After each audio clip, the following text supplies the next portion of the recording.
والصلاة والسلام على من لا نبی بعد اما بعد فاعوذ باللہ من الشیطان الرجیم بسم اللہ الرحمن الرحیم۔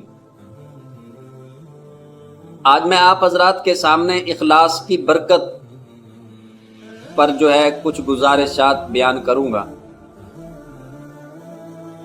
کہ اخلاص کی برکت اتنا زیادہ ہوتی ہے کہ جب انسان اخلاص کے ساتھ کوئی بھی کام کرتا ہے تو اللہ تبارک و تعالی جل شانہ کی ذات اقدس کی خوشنودی وہ اس بندے کو حاصل ہوتی ہے۔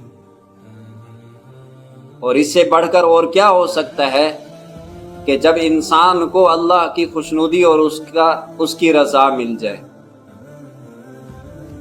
اور جب بندہ دل سے اللہ تعالی کی طرف متوجہ ہوتا ہے، جب دل سے اللہ تعالی جل شانہ کی طرف متوجہ ہوتا ہے تو اللہ تبارک و تعالی جل شانہ اہل ایمان کے قلوب کو ان کی طرف متوجہ کر دیتے،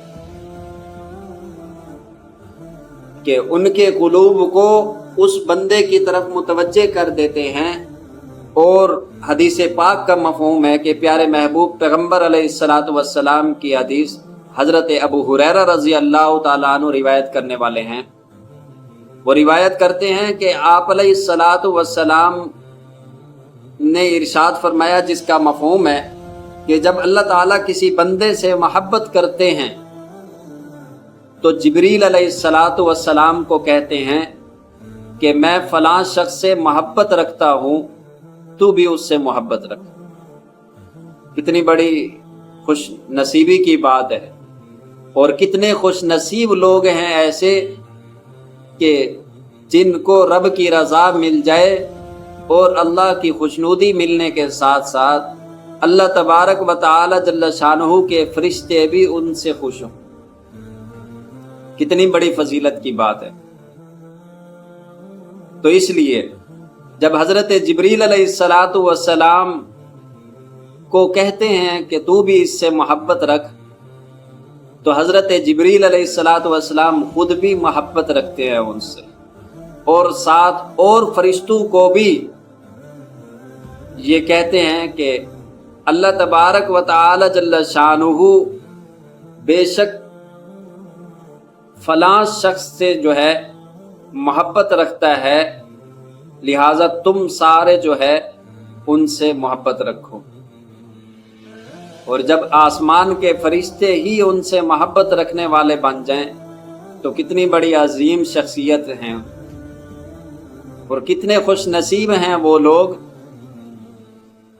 کہ جن سے آسمان کے فرشتے بھی محبت رکھتے ہیں، پیار کرتے ہیں۔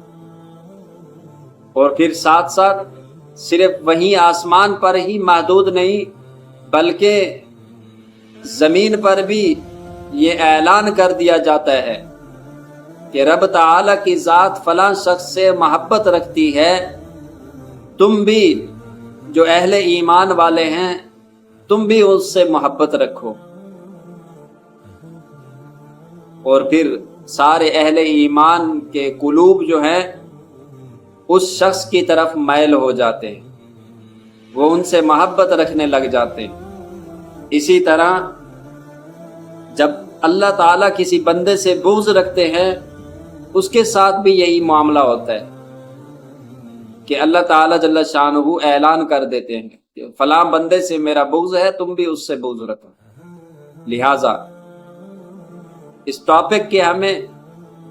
ٹاپک سے ہمیں یہ سبق ملتا ہے کہ اخلاص کی برکت اور اس کی اہمیت بہت زیادہ ہے، کہ جب بندہ کوئی بھی نیک عمل کرے اس کے اندر خالصتاً اللہ کی رضا کا ہونا ضروری ہے۔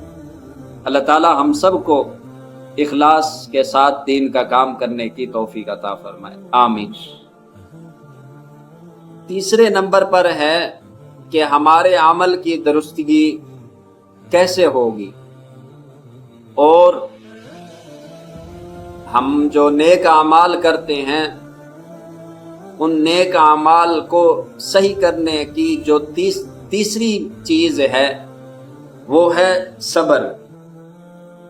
یعنی دوران عمل کوئی بھی ایسا معاملہ پیش آ گیا اس پر ہمیں صبر کرنا چاہیے. مطلب دین کے کام کرتے ہوئے اس میں کوئی مشکلات آ گئی، کوئی تنگی آ گئی، کوئی پریشانی آ گئی تو اس کو صبر کے ساتھ عبور کرنا ہے.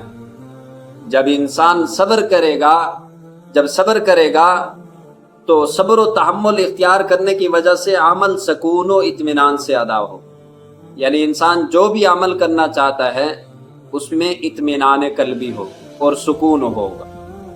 تو لہٰذا تیسری چیز ہے صبر.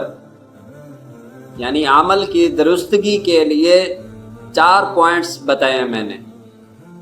پہلا پوائنٹ کہ عمل کا علم ضروری ہے. دوسرا پوائنٹ کہ عمل کے اندر نیت ضروری ہے. اور تیسرا پوائنٹ عمل کے اندر صبر ضروری ہے. اور اسی طرح چوتھا پوائنٹ یہ ہے کہ اخلاص ہونا بھی ضروری ہے. یعنی جب کوئی انسان نیک عمل کرتا ہے، جب بھی کوئی نیک عمل کرتا ہے، اگر اس کے اندر اخلاص، تقوی، طہارت، پاکیزگی نہیں ہے، اخلاص نہیں ہے، تو اس اخلاص میں بھی پھر عمل درست نہیں ہو سکتا. اخلاص کے علاوہ کوئی بھی عمل قابل قبول نہیں. لہذا ہمارے قلوب جو ہیں وہ لوگوں کی بجائے اللہ کی طرف مائل ہو، اور ہمیں ہر حال میں اللہ کی طرف رجوع کرنا چاہیے. اور اسی طرح یہ جو 3-4 پوائنٹ میں نے بتائے ہیں کہ عمل کی درستگی کہ ہمارے اعمال کیسے درست ہو سکتے ہیں اور اچھے انداز سے ان کو کیا جا سکتا ہے، ان کے لیے یہ 4 پوائنٹس ضروری ہیں کہ ہمارے اعمال جو ہیں وہ اچھے انداز سے. لہٰذا ہمیں نیک اعمال کرتے ہوئے ان کی درستگی کا بھی دھیان کرنا چاہیے کہ کیسے ہمارے عمل جو ہیں وہ درست ہوں گے.